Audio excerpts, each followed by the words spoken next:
से जो साई साई की आवाज़ आती है, टेनाइटस होता है, उसके लिए सबसे बेस्ट न्यूरोथेरेपी ट्रीटमेंट बताऊंगा।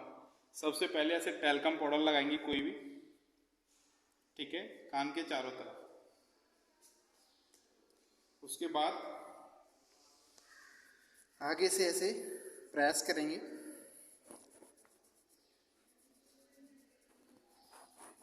ठीक है। फिर साइड से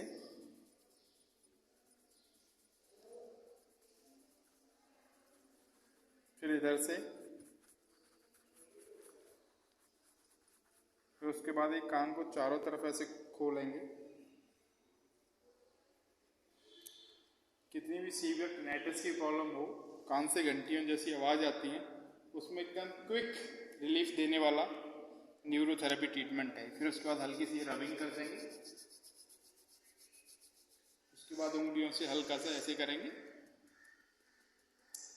तो टिनाइटिस की समस्या में, कान से घंटी बजने जैसी समस्या में तुरंत रिलीफ मिलेगा। Thank you.